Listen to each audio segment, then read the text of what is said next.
দর্শক, সালাম স্টিল ভোটের গাড়ি নিয়ে এই মুহূর্তে নারায়ণগঞ্জ সদর আসনের মদনপুর বাস স্ট্যান্ডে আছেন সহকর্মী জামিল হাসান শান্ত। তিনি জানাচ্ছেন সেখানকার নির্বাচনী প্রচারণার খবর।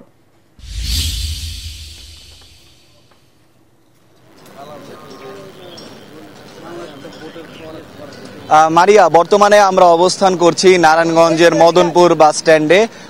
এটা কিন্তু নারায়ণগঞ্জ ৫ আসনের অন্তর্ভুক্ত। আমরা সকাল থেকেই এখানে এসে যেটা দেখতে পেরেছি, এখানে কিন্তু ব্যাপকভাবে চলছে আগামী নির্বাচনের প্রচারণার কাজ। প্রার্থীরা কিন্তু তাদের পোস্টার লিফলেটের পাশাপাশি বিভিন্ন মিছিল মিটিং সকাল থেকেই শুরু করে দিয়েছে এবং তারা উঠান বৈঠকের মতো আয়োজনও কিন্তু তারা করছে। এলাকাবাসীদের সাথে আমরা কথা বলে যতটুকু জানতে পেরেছি, তারা কিন্তু চাচ্ছেন এই এলাকার প্রধান যে সমস্যা রাস্তাঘাটের যে উন্নয়ন, সেটি তারা চায় যাতে দ্রুত সময়ে রাস্তাঘাটের উন্নয়নটি করা যায় এবং এই এলাকার সার্বিক যে উন্নয়ন আছে সেগুলো কিন্তু তারা প্রত্যাশা করছেন আগামী এমপির কাছে তিনি এই উন্নয়নগুলো করবেন। ভূমিকম্প সহনীয় মোস্ট ডিউরেবল দেশের প্রথম থার্মেক্স রড সালাম স্টিল। সালাম স্টিল বোঝে ডিউরেবিলিটি। সালাম স্টিল মোস্ট ডিউরেবল স্টিল। আমার সাথে এই এলাকার স্থানীয় কয়েকজন বাসিন্দা রয়েছে, তাদের সাথে কথা বলে আমি জানতে চাই তারা আসলে কি উন্নয়ন চাচ্ছে আগামী নির্বাচনে। আগামী নির্বাচন নিয়ে আপনারা কি ভাবছেন?